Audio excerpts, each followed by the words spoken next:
So some of the questions are already answered by our data. Students are losing interest in STEM in middle school, and they're getting distracted.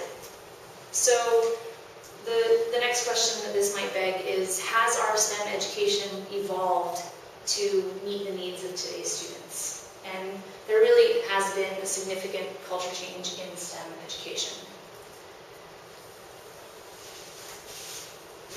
So why does it need to evolve? And I'll talk about my experience with the Portland kids. We've seen huge surges in STEM education support and technological advances, and that's true. So in the past, grammatical historical events can inspire great achievements. Like following the Soviet Union's launch of Sputnik in 1957, the US made a commitment to science and technology and to math and science education. And 12 years later, we landed the spacecraft on the moon. When I was in Portland, Oregon, I was with a group of 4th to 6th graders, and I asked them, have we ever landed on a planet or a satellite? And I got completely blank stares.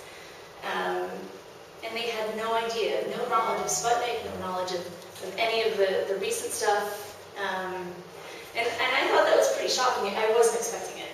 So, because we were setting up to do an engineering hands-on program about launching a spacecraft to the moon or launching a satellite, and these kids had no idea. So I guess the point is that what's inspired people in the past is not necessarily what's inspiring us today, and we try to think about what is it that's inspiring us today. Is it cancer research? Is it global warming? Is it the lack of natural resources? And I think that, I'm not sure what the 2013 equivalent of space race is. I have no idea. I think it's become a little bit abstract. And I also see that when I speak with parents, they know it's important. They know STEM education is important. They don't necessarily think it's important for their son or daughter. And the students today don't necessarily think that it's important for them. So somebody else. And it's also interesting to examine how the learning culture is changing and shaping our education system and curriculum. So we have media and technology is lessening emphasis on classroom lecture with large textbooks and moving toward classrooms in the sky, podcasts, Wikipedia, educational video games, and other sort of media-centric learning. And on top of that, there's been a gradual shift towards this idea that learning has to be fun. So this is something that teachers are dealing with, a dichotomy that you've got learning that has to be fun, but of course real learning is challenging, especially when we're talking about STEM subjects. So, of course now teachers are also competing with kids in the classrooms with their smartphones and iPods, in addition to all the old school distractions, which include, friends and stuff like that, which is why I went to an all-girls school, and I really valued it because it removed one of those old school distractions. So the summary of this slide is that American culture is changing and has changed. Because of the difficulties in bridging this fun and challenging gap, students are straying away from the hard subjects like STEM. So how do we ease the process to get them inspired and interested in STEM? And one of the tools that we've chosen is the engineering design process. And this is something that we use in all of our curriculum.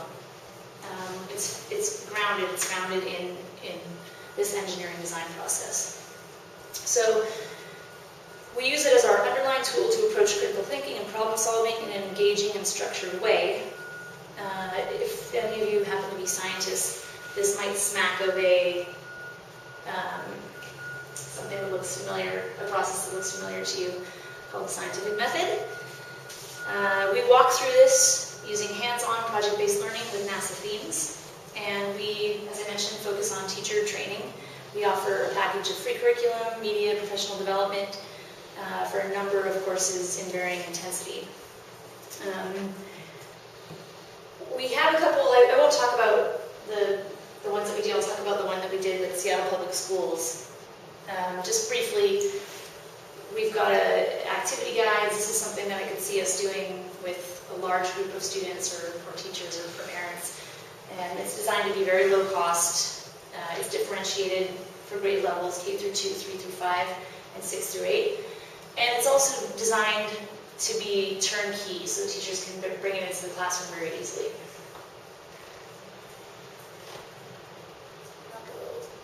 So what we did with the Seattle Public School District very recently, we did it twice this summer, and Donna was a big help with that. It's hands-on robotics, and as I mentioned, robotics really lends itself well to being hands-on, and as does engineering. And we use that as our vehicle to bring in STEM, science, technology, and math. So we'll talk about orbits, we'll talk about launching, and that's a nice way to get a very multidisciplinary curriculum hands-on. So we did April 16th through 19th and June 24th through 28th. It's probably one of our most intensive courses, but it's also one of the only courses where you'll see the teachers and the participants, the students, working through lunch, right? I don't think anybody... Nobody went out for lunch. So it's incredible. These are teachers who are taking free time in their summer. They're not getting paid, but they were getting credits through Seattle Public Schools. So they're getting continuing education credits. And they're showing up in their summer, and they're working through their lunches. And it was a 9 to 4, right? 9 to 3. We had a couple that worked in the evening with us because we took them out to the lab. So right, and then you have teachers and students saying, "Can I take it home? Can I take my robot home with me?" And that's just, it's really nice to see. We're talking professional development here. This is not something that teachers are excited about generally. So 2 questions. Yes. So when you have a process called the goal, or a curriculum called the goal, Yeah. what is the goal? The goal is whatever your challenge is. So you could apply this to building Exactly. something else. Exactly. Okay. And that's our goal. Building a free library. How do you see the kids getting oriented toward a goal? Like, at the end of 2 weeks, you will have a functioning robot that you can program. At the end of 2 weeks, you'll have a little drone that you can fly around. How do they go for that? So, they're all about the goal. They're not all about the process. They want to have a drone at the end. Or a kite, or it could apply to anything. They want to have something, and it doesn't even have to be tangible necessarily. They're cool with the end product. And I've often told teachers that I train, the real secret here is we don't care what you build. We don't care what the end product is. We care that you use this process, because that's going to, it's the real world, right? You've got a limited amount of time, you've got a limited amount of money, and using a process is the best way to get to that end spot.